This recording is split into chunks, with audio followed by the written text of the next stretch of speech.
Vem cá, falas-me do Brasil? Este foi o pedido que fiz a várias pessoas que vieram do Brasil para cá e que me ajudaram a preparar a viagem que eu, afinal, não fiz.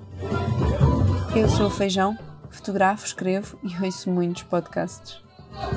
Vem cá é um podcast onde eu pego nas dicas de viagem que recebi e as transformo na própria viagem. Já que eu não posso apanhar o avião por agora, vou viajando através das memórias generosas de pessoas que, vivendo cá, me trouxeram as suas histórias cruzadas com as de São Paulo e do Rio de Janeiro. Esta temporada tem 6 episódios e todas as semanas vamos dar um longo passeio por vários temas e várias partes das cidades.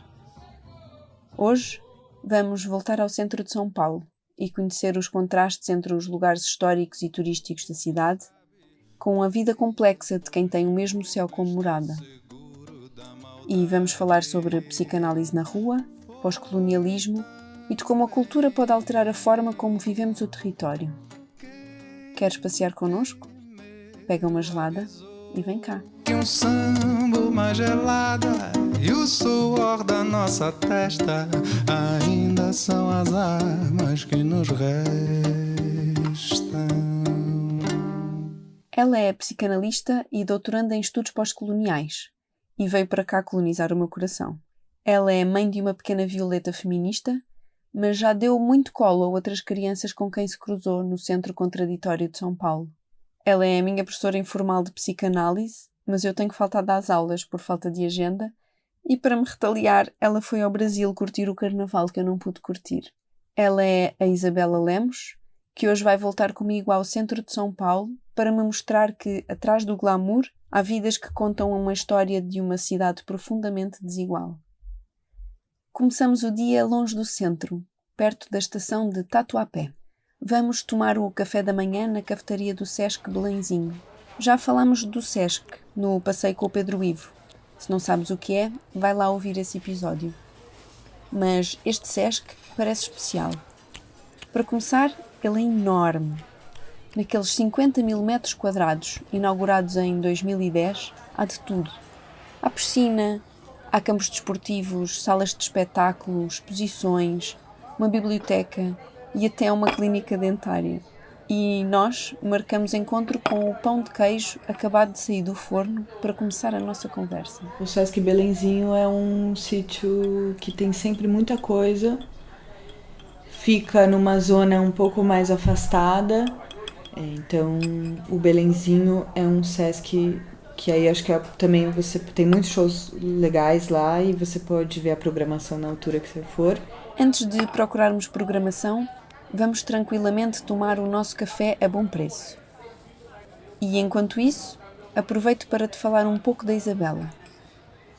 Escolhi uma música para contar dela o que as apresentações não podem contar.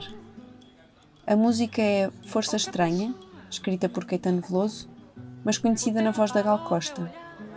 Há uma parte da letra que diz: a vida é amiga da arte. É a parte que o sol me ensinou. O sol que atravessa essa estrada que nunca passou. Por isso, uma força me leva a cantar. Por isso, essa força estranha. Por isso é que eu canto e não posso parar. Por isso, essa voz tamanha. Por isso, essa força estranha. Por isso é que eu canto. Quando fui para a universidade, depois criei raízes lá e aí raízes muito profundas, né, nessa cidade, com as pessoas, com o trabalho que eu desenvolvi lá. Depois fiz o pouso dramático em Coimbra.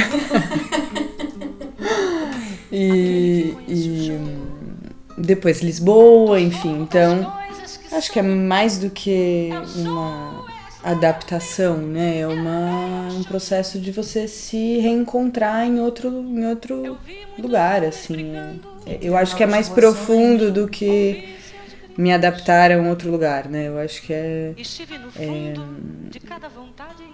também é um processo de identificação, assim, né? Pessoal, de se repensar a partir daqueles outros alicerces que você tem naquele sítio novo que você tá, né? Se reapresentar, né, para as pessoas também, enfim, a partir de outro lugar. Essas transições, elas têm um custo, né? Mas elas também são da onde eu tiro a minha força criativa, assim, né? É por ali que eu construo as coisas que vão guiando o meu desejo dali para frente até o próximo giro. E vamos girar. Antes de chegar aqui, estive a ver a programação. É de manhã, por isso não vamos ver nenhum concerto, mas há sempre exposições. E este mês, março de 2024, acaba uma exposição que está aqui desde agosto. Chama-se Dos Brasis, Arte e Pensamento Negro. Conjugando no presente o verbo resistir. A mais abrangente exposição dedicada exclusivamente à produção de artistas negros já realizada no país. A exposição apresentará ao público trabalhos em diversas linguagens artísticas, como pintura, fotografia, escultura, instalações e videoinstalações, produzidos entre o fim do século XVIII até o século XXI, por 240 artistas negros, entre homens e mulheres cis e trans, de todos os estados do Brasil. Para esta exposição de arte preta, não caberá a junção formal, estilística ou estética. Dessa maneira, os espaços expositivos do Sesc Belenzinho contarão com 7 núcleos que têm como referência pensamentos de importantes intelectuais negros da história do Brasil, como Beatriz Nascimento, Emanuel Araújo, Guerreiro Ramos, Lélia Gonzalez e Luiz Gama. O catálogo da exposição está disponível no site do Sesc e dá para conhecer algumas obras à distância. Entretanto, eu quero saber mais sobre o que levou a Isabela a fazer o doutoramento em estudos pós-coloniais. Tentar pensar essa clínica com um pouco olhando para o que se mantém dessa expressão colonial nas nossas vidas, né, nas vidas do nosso tempo, assim. Eu tive que trabalhar muito para justificar que eu queria trabalhar com a psicanálise dentro dos estudos pós-coloniais, porque também era aquela coisa, mas como assim? Freud, Viena, né? E os discursos também críticos, né? Do pensamento, tá em outro lugar, assim, né? Fanon, um cara revolucionário, que participou, né? Da guerra, não era só um psiquiatra, né? Eu queria continuar trabalhando com a psicanálise. E hoje eu vejo que isso deu uma volta muito grande, assim, mesmo lá, né? Então, eu percebia que quando eu fui fazer o trabalho de campo, um dos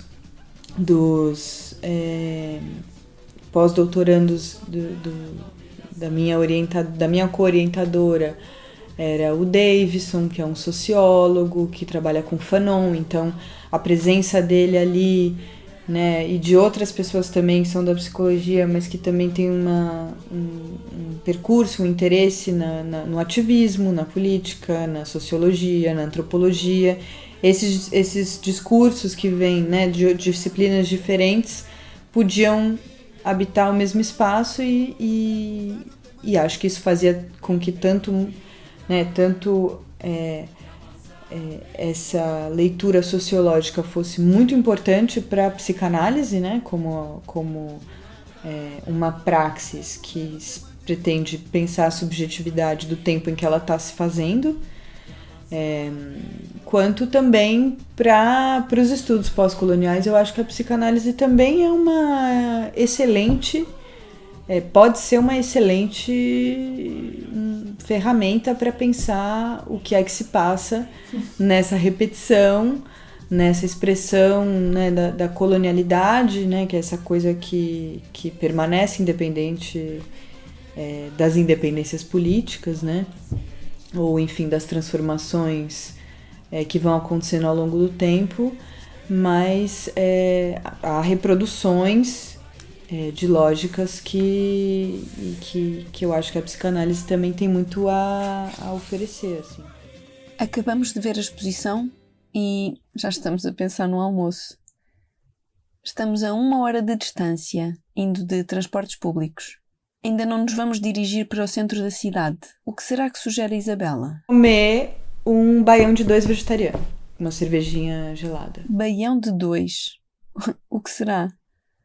Fiquei curiosa, mas já estou a prever que vem lá mais um prato típico do Nordeste. Eu gosto de suspense, por isso, se estivesse mesmo a deslocar-me para a Rua Cardeal Arco Verde, em Pinheiros, não ia pesquisar as receitas do cardápio do Bar do Bio.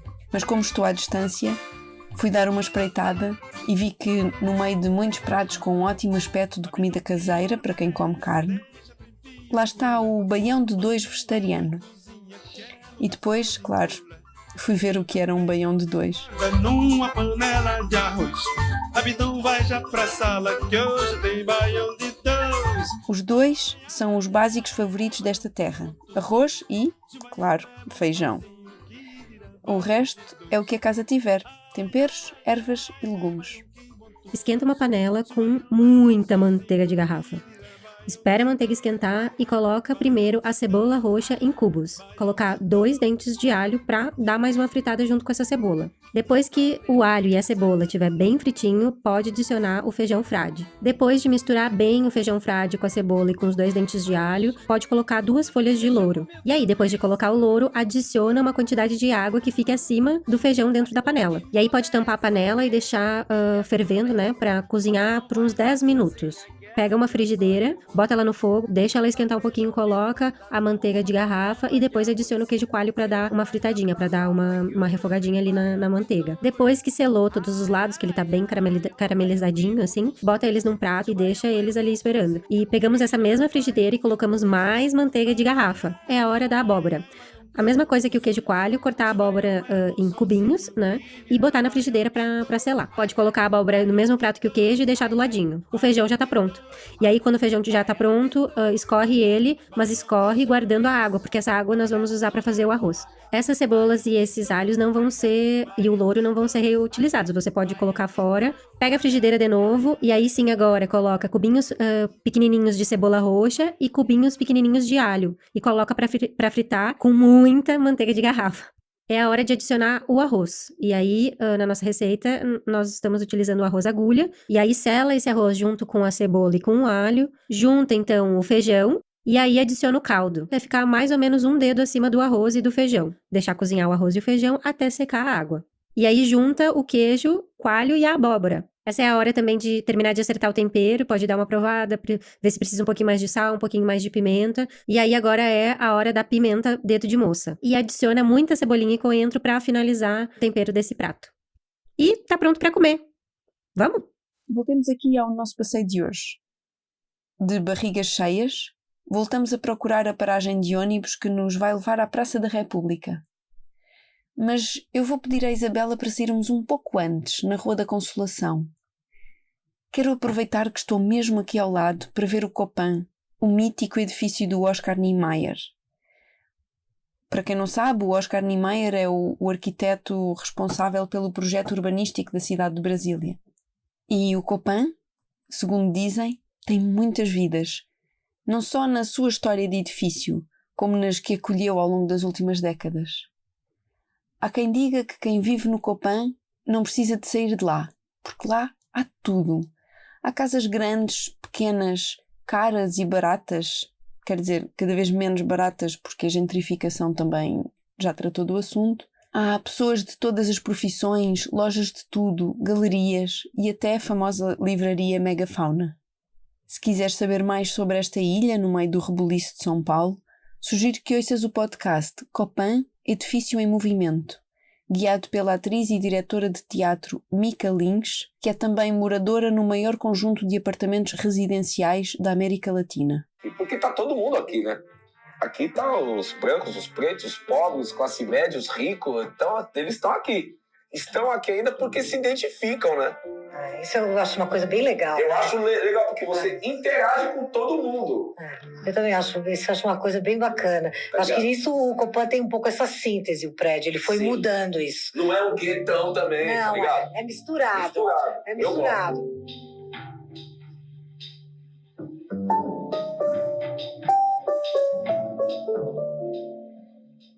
A vida acontece 24 horas aqui.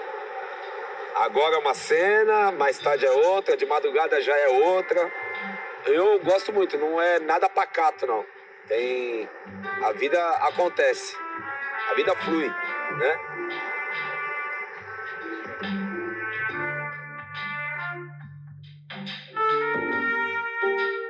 Essa vida fluindo 24 horas por dia que o KLJ retratou não é só pelo volume de gente que mora no Copan, mas porque essa mini cidade não tem divisa com São Paulo. Ela deságua no centro e o centro nela, sem que a gente consiga estabelecer exatamente onde é o limite de cada um. Acabamos de ouvir excertos do segundo episódio do podcast Copan, Edifício em Movimento. E agora caminhamos mais uns 5 minutos até ao lugar da fotografia que a Isabela me mostrou. Vou descrever-te. É uma imagem que congela o movimento de uma mulher. Ela parece muito divertida, com os seus calções azuis e a sua blusa estampada entre o tigresa e o zebra. Está molhada, descalça, pendurada do lado de lá da grade, com um braço atrás, a dar balanço para o que imaginamos que vai ser um mergulho nas águas verdes de um lago de um jardim urbano. Dentro da água verde, uns metros abaixo, um rapaz caminha na nossa direção e atrás dele há um enorme repuxo de água. Ainda mais atrás, depois do lago, a vida segue normal, alheia à alegria desta mulher.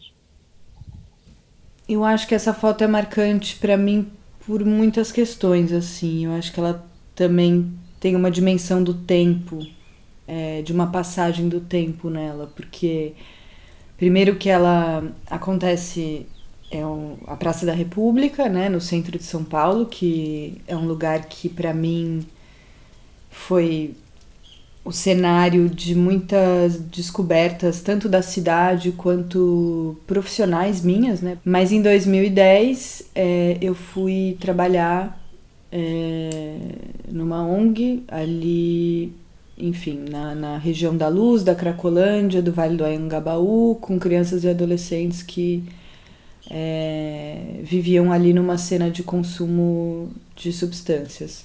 E essa pessoa da foto, essa mulher, né, na altura que eu a conheci, ela era uma adolescente que frequentava esse trabalho. E ela foi, assim, talvez acho que a minha primeira paciente da vida, assim, né, dessa clínica política, né. E também foi junto com esses... com essas pessoas que eu conheci o centro também. E eu me encantei pelo centro, assim, foi mesmo uma descoberta. Eu acho que quando eu saí, né, do interior de São Paulo e fui para cidade grande, para mim foi eu tive muita dificuldade de me adaptar àquela vida, assim, né. Foi naquele momento que eu me apaixonei pela cidade, assim. E essa foto, na verdade, foi tirada anos depois que eu a conheci, que eu tava no centro com um outro menino e eu tava andando com ele por ali e de repente eu escuto: Isabela, olha só o pulo que eu vou dar, tira uma foto.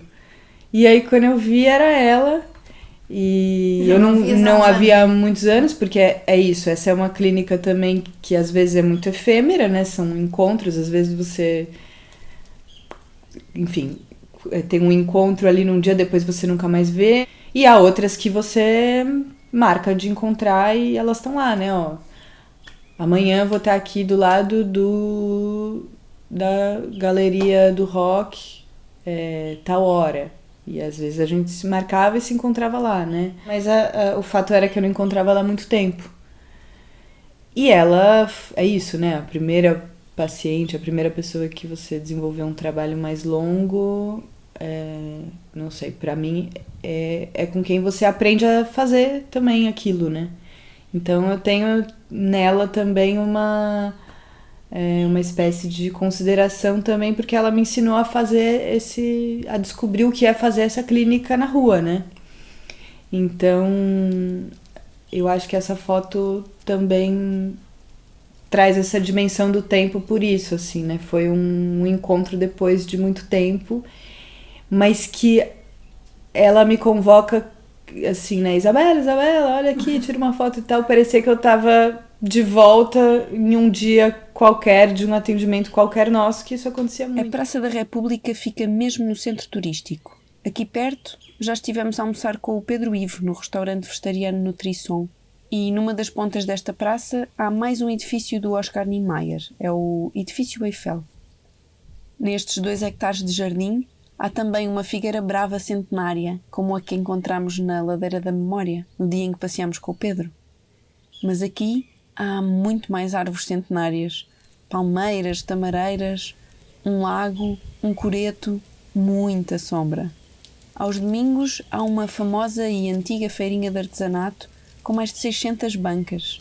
É uma feira que começou com uma venda de selos em 1956 e que anos depois cresceu com a participação da comunidade hippie. Sentamo-nos num banco, sem pressa, a ver a vida acontecer à nossa frente. E eu quero saber um pouco mais como era esse trabalho que a Isabela fazia aqui há mais de 10 anos atrás. Então a gente se encontrava na sede do projeto e saía e a gente brincava que a gente ia garimpar demanda. Os nossos atendidos eram crianças. A gente saía com uma mochila lúdica, né, com algumas coisas ali dentro que podiam nos servir. E a gente ia, enfim, estar com as pessoas e buscar criar vínculos para que a gente conseguisse, enfim, estabelecer algum tipo de confiança e apoiar, né, essas pessoas no que elas precisavam, né? Então também era um trabalho que passava muito também por fazer coisas do tipo ficar na fila da assistência social junto, né? E ali a gente ia se conhecendo e então era um trabalho muito atravessado também por questões muito práticas, né? Não era aquela coisa do consultório que a gente está acostumado a imaginar, né? Que vai alguém lá e tem um horário restrito. Era um atendimento com características particulares. Aprendi mesmo a valorizar tanto a experiência no território. Tudo que eu fazia era estar com essas pessoas no espaço público, né? Isso foi... E eu acho também que era muito...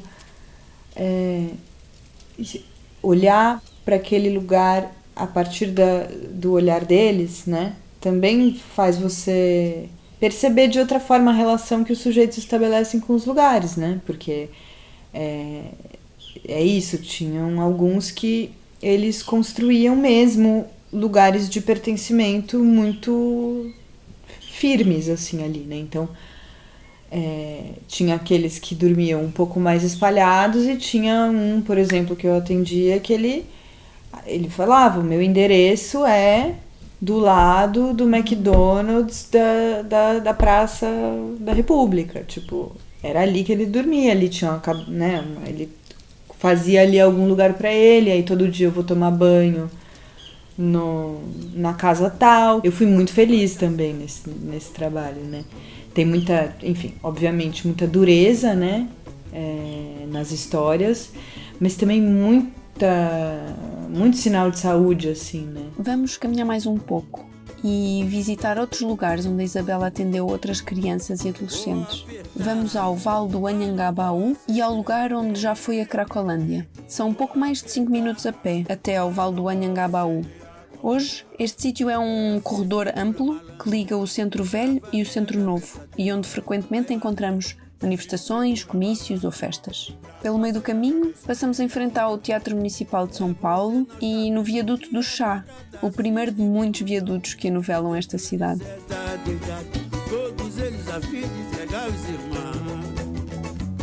Depois, caminhamos mais uma meia hora e vamos até perto da estação de comboios Júlio Prestes, onde há também uma grande sala de espetáculos.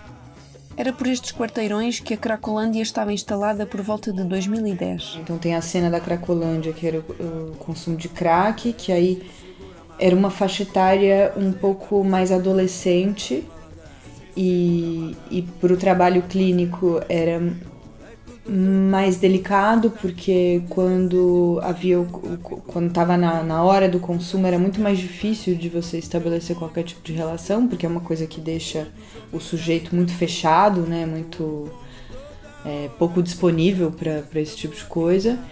E o Vale do Anhangabaú, que era, na minha época, né, hoje eu não sei como tá isso, mas que era na época uma cena de consumo mais de cola. Então, a cola não deixava a criança tão fechada, então era mais aberto, era mais lúdico, era mais engraçado, então tinha uma abertura maior e eram crianças menores. Então, existia uma especificidade tanto do território e da substância que eles consumiam que implicavam numa postura nossa diferente. E o centro é muito diverso, né? Porque o centro é meio uma doideira, assim, né? Porque é isso, tem tanto a Cracolândia lá desde os anos 80 com população de rua, escancarando muitas vivências, enfim, de outras partes, mas ali na cara de todo mundo. E tem a Sala São Paulo, que só vai, né, gente, enfim, que vai ouvir música clássica e, enfim, hotéis também, lugares que são mais chiques, né, enfim, restaurantes muito tradicionais, né, tem uma coisa da tradição, então também teve um movimento do centro que faz com que ele seja um universo muito particular, assim. Faço a proposta de darmos um salto aqui pertinho, antes da gelada de fim de tarde. Proponho irmos ao Museu das Favelas, aqui nos Campos Elíseos. Também costuma ter exposições e uma agenda cheia de encontros e festas. O museu, que nasce de um processo colaborativo com pessoas que vivenciam o cotidiano das favelas, é um ambiente de pesquisa, preservação, produção e comunicação das memórias e potências criativas das favelas brasileiras. Aberto a todos os públicos, propõe uma viva programação cultural e educativa, exposições, centro de referência, biblioteca e centro de empreendedorismo, além de um amplo espaço de convivência no jardim. Bebemos uma cerveja por estes lados e voltamos a Pinheiros, onde almoçamos. Pinheiros é um bairro onde funcionam muitas empresas, mas também tem muita vida cultural. Foi um bairro para onde se mudaram artistas e intelectuais nas últimas décadas do século XX. Mas nós já não vamos visitar mais nada. Agora vamos procurar um sítio para comer e esperar pelas 22. É essa hora que abre o Ó do Borogodó. Um dia, meus olhos ainda de ver. Este é um espaço importante para a Isabela. Ela foi lá pela primeira vez, levada por um amigo que andava com ela na faculdade. Acho que era nessa altura que eu estava bem desanimada com a psicologia, porque eu estava achando tudo uma grande lástima na faculdade. E tava triste, né? Enfim. E aí eu lembro que ele falou: Isa, eu vou te levar no melhor lugar do mundo. E eu fiquei, nossa, elevou, né? Elevou a expectativa. E aí à noite a gente foi no Ó do Borogodó. Ele me levou no Ó do Borogodó, que é um lugar de samba em São Paulo. Sei lá há quanto tempo existe, mas foi o lugar que eu passei a vida inteira de São Paulo indo. Sabe aquele lugar que você vai sempre, que você conhece as pessoas, né, que os seus amigos estão sempre lá, então é tipo botequim. Ele era o meu botequim. E sempre músicos muito bons, assim, sempre dançar, né, que também era um prazer enorme, assim, poder viver isso ali, né, a música, dançar, estar com os amigos, caldinho de feijão, cerveja, cachaça, enfim, pacote completo do prazer. E então ele me levou lá e eu fiquei realmente, foi eu acho que é desses acontecimentos que te fazem ganhar uma familiaridade com São Paulo e essa coisa do pertencimento ao território, né, de se sentir em casa. Eu comecei a me sentir em casa também porque eu tinha o Ó, né? E foi ele que me levou lá, então sou eternamente grata. E o O tá, enfim, numa luta para não ser destruído, né, e virar prédio como tantas coisas em São Paulo. Então também tem essa dimensão política desse espaço cultural. São Paulo é uma cidade muito especulada. Eu não tô super por dentro do que tá acontecendo, mas eu sei que ele tá sendo, como tantas outras casinhas, sendo ameaçado de ter que sair dali, ter que, enfim, ameaçado de acabar. Então agora existe uma luta para que ele vire patrimônio da cultura de São Paulo, justamente para ele ser preservado. Há uma petição que toda a gente pode assinar de qualquer parte do planeta para que o O do Borogodó seja património cultural e que com esse estatuto não possa ser despejado. Consegues chegar à petição através do link que está na bio do Instagram do O. Bom, mas o nosso passeio está prestes a terminar. Amanhã, também por sugestão da Isabela, vamos ao Samba do Bexiga, que ao contrário do O, é samba na rua. Mas agora deixamos o resto da noite no segredo das deusas e pedimos à Isabela um samba para terminar o nosso passeio. O samba que eu vou recomendar para você é o Volta por Cima, do Paulo Vanzolini, que, enfim, Beth Carvalho, teve muitas outras pessoas que cantam esse samba. E na verdade por uma razão muito específica, porque a minha filha tá começando a andar, né, você sabe, e quando a gente começa a andar, pelo visto, a gente cai muito. E ela, enfim, tá o tempo todo caindo e levantando, e é dessas coisas que acontecem e te vem uma música na cabeça. Então quando ela, às vezes que ela começou a cair, eu dizia pra ela: reconhece a queda, mas não desanima, o que é que faz? Levanta, sacode a poeira e dá volta por cima.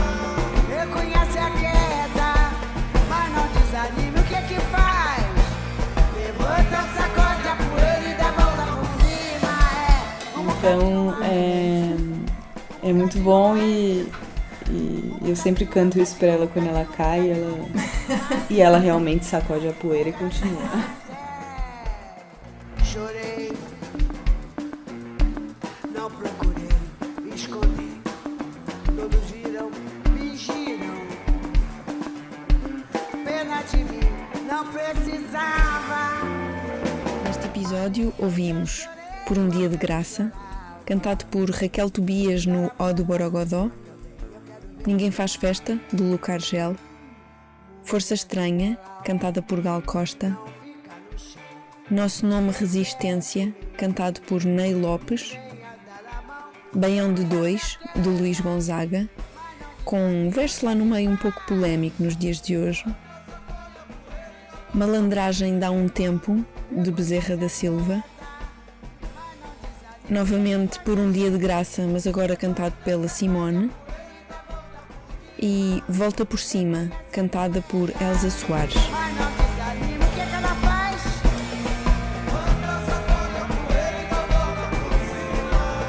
No próximo passeio, vamos novamente a São Paulo, mas desta vez à periferia. Até lá! Esse podcast é uma produção da Muxirão Edições, que transporta vozes para comunicar a tua e a nossa história. Dá o like na sua plataforma de podcast preferida, acesse as nossas redes e o nosso site. Produção Muxirão Edições. Um X.